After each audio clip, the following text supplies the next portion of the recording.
It started with a tremor. Not an earthquake, but something dropped. Something big. Just 20 meters off the coast, the ocean floor rumbled, and a Coast Guard buoy lit up with a signal they couldn't ignore. Captain Izzy Barkley was called in. Marine researcher, diver, investigator. The woman you call when strange things appear where they shouldn't. And this time, it wasn't just strange. It was terrifying. Izzy's team was dispatched fast. Their ship, the Halcyon, was equipped for deep recovery ops. Drones, sonar rigs, heavy lift cranes, and Izzy wasn't the type to wait on the sidelines. She zipped up her wetsuit and dove in herself. Within minutes, her flashlight hit something man-made. There it was, a full-sized shipping container, lodged on the seafloor, but not rusted, not crushed. It was sealed, watertight, perfectly intact. She resurfaced, pulled off her mask, and shouted, "Get the drone! We're bringing it up!" The diving robot lashed onto the container's sides, but as the cables tightened, the winch groaned, hard, like it was lifting a building. Izzy narrowed her eyes. This shouldn't be this heavy. Most containers flood and lose weight underwater. This one hadn't taken in a single drop. What the hell is in there? After a long fight, the container slammed onto the ship's deck with a wet thud. The air turned heavy, silent. The crew stared at it, unsure what came next. Izzy stepped forward. "Open it. Slowly." As the doors creaked open, everyone instinctively took a step back, and then they froze.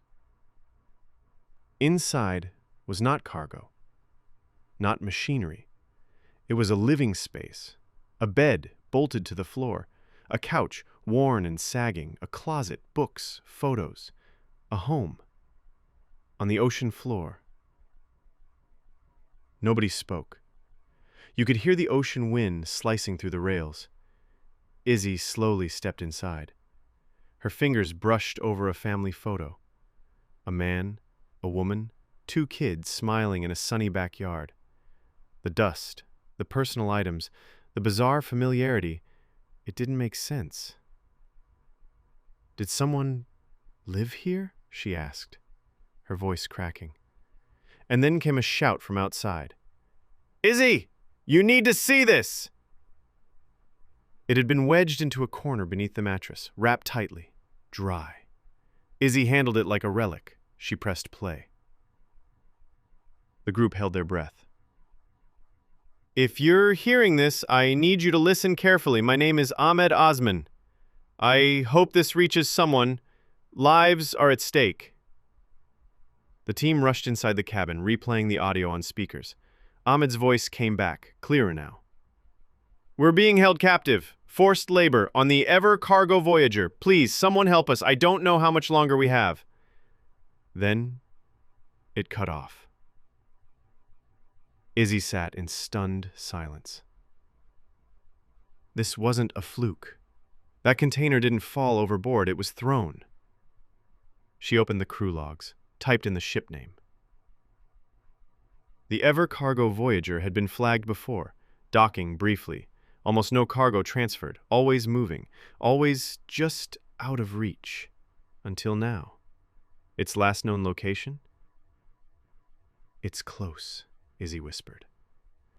Within hours, Izzy spotted it, 20 kilometers out, dead in the water, a silent giant on the horizon. She called the Coast Guard. Authorities agreed, a sting was needed. But if the crew knew they were coming, they might run, or worse. So Izzy proposed something bold. "Let me board it. Disguise as a marine biologist. Tell them we're tracking fish migration. I'll bring 2 officers in disguise. We'll play it cool until we know what's inside." The captain of the Voyager met them with cold suspicion. "You've got 1 hour, he growled. The crew stared as Izzy and the 2 officers climbed aboard. She smiled, nodding to crates.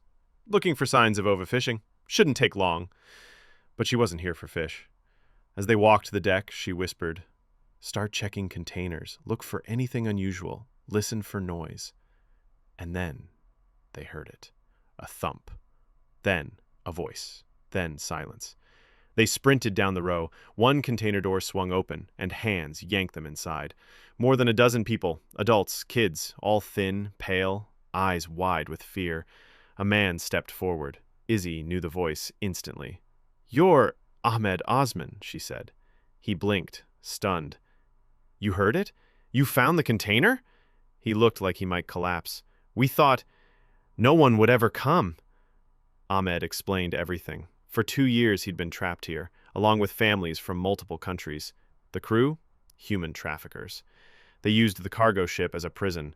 Containers converted into cages, victims moved across oceans under false manifests, and when Ahmed tried to fight back, to organize a rebellion, they locked his container shut and dumped him.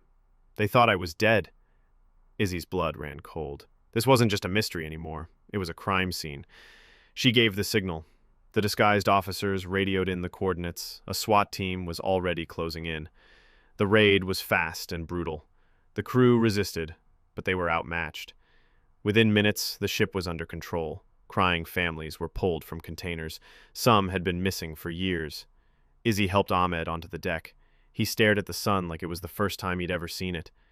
"You saved us," he whispered. Human trafficking ring, busted in open sea. Operation. Deep sea discovery leads to global rescue effort.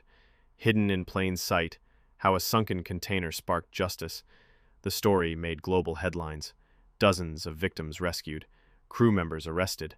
More ships tracked down through shipping databases thanks to Ahmed's logs. But the hero of the story was the woman who dove into the unknown, who didn't walk away when things got strange. Captain Izzy Barclay. She stood by the harbor, staring out at the waves. In her hand, the photo from the container. Ahmed's family, smiling. She tucked it into her jacket and walked away. Because the ocean still holds secrets. And next time, she'll be ready. Not every container holds cargo. Some hold cries for help. And sometimes, just sometimes, someone hears them.